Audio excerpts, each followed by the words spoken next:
पूर्व मुख्यमंत्री त्रिवेंद्र सिंह रावत के एक बयान से उत्तराखंड की सियासत एक बार फिर गर्मा गई है। खास तौर पर बीजेपी की अंदरूनी राजनीति के लिहाज से त्रिवेंद्र के बयान के कई मायने निकाले जा रहे हैं। बयान त्रिवेंद्र का ऐसे वक्त में आया है जब उत्तराखंड के भीतर पेपर लीक के मामलों को लेकर लगातार सवाल उठ रहे हैं, जब उत्तराखंड में जोशीमठ आपदा को लेकर भी कई तरीके के सवाल हैं और इन सवालों का जवाब फिलहाल तो मिला नहीं, लेकिन त्रिवेंद्र रावत के बयान से घमासान जरूर मचना शुरू हो गया है। और बीजेपी के लिए ये बयान कैसे अहम है ये समझ लीजिए। अब ऐसा है कि लोकतंत्र में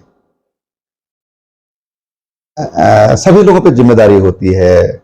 उसमें कोई बहुत बुद्धिमान होता है, कोई कम बुद्धिमान होता है, कोई और कम बुद्धिमान होता है।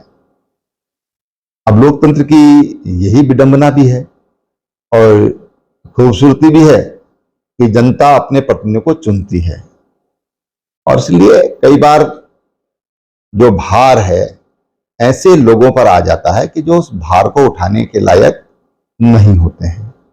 इस तरह की समस्या उत्पन्न होती है। कौन ज्यादा बुद्धिमान, कौन कम बुद्धिमान और कौन उससे भी कम बुद्धिमान?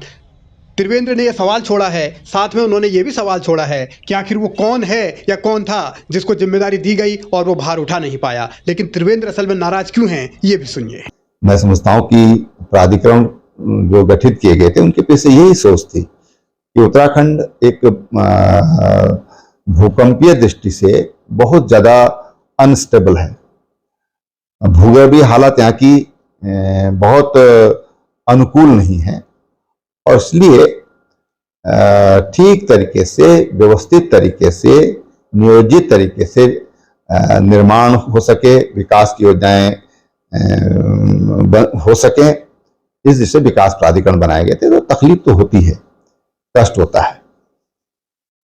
त्रिवेंद्र के बयान से आप साफ साफ समझ गए होंगे कि उनकी नाराजगी जिला विकास प्राधिकरणों को लेकर है। वही विकास प्राधिकरण जो मुख्यमंत्री बनते ही त्रिवेंद्र रावत ने मार्च 2017 में बनाए थे, लेकिन जब मार्च 2021 में उनको सत्ता से बेदखल किया गया और तीरथ रावत की ताजपोशी की गई, तो तीरथ ने आते ही वही विकास प्राधिकरण रद्द करने का फैसला लिया। तीरथ ने तो यहां तक बयान दिया था कि विकास प्राधिकरण सिर्फ भ्रष्ट अधिकारियों का पेट भरने के लिए बनाए गए हैं। तो इस तरीके के बयान उस समय तीरथ ने दिए थे। तब तीरथ की खूब वाहवाही हुई थी, क्योंकि बहुत सारे बीजेपी के भी नेता चाहते थे कि विकास प्राधिकरण खत्म हो। लेकिन फिर तीरथ भी बहुत जल्दी चले गए। धामी आए, धामी अब इन दिनों सत्ता में है, और जोशीमठ में जिस तरीके से आपदा आई है, क्या सरकार ने सही तरीके से उसे हैंडल किया, नहीं किया, इसको लेकर अलग अलग सियासी गलियारों में चर्चा है, अलग अलग तरीके की राजनीतिक बयानबाजी भी हो रही है। फिलहाल त्रिवेंद्र रावत के बयान के बाद अब संकेत कहां की तरफ है, इशारा किसकी तरफ है, जिम्मेदारी किस ऐसे शख्स को दी गई या मिली जो सही तरीके से नहीं निभा पाया या नहीं निभा पा रहा, तो ये एक अलग तरीके की राजनीति अब बीजेपी के भीतर शुरू हो गई है। ज्ञान और कम ज्ञान वाला जो मसला है वो त्रिवेंद्र ने छेड़ा है, तो अब भारतीय जनता पार्टी में ये तूफान किस तरफ जाएगा, इंतजार इसका कीजिए। जो बात उन्होंने कही है कि ऐसा समय भी आता है कि सत्ता की चाबी ऐसे लोगों को मिल जाती है जो उसका भार सहन नहीं कर सकते हैं। अब ये किसके लिए कहा है ये तो वही बता सकते हैं, लेकिन आज की राजनीति के संदर्भ में जो त्रिवेंद्र सिंह जी ने बात कही है, मैं तो उनको बधाई भी दूंगा, धन्यवाद भी दूंगा कि बहुत स्पष्ट रूप से उन्होंने बात कही है, और वो उनकी पार्टी में सबसे बड़े लागू होता है।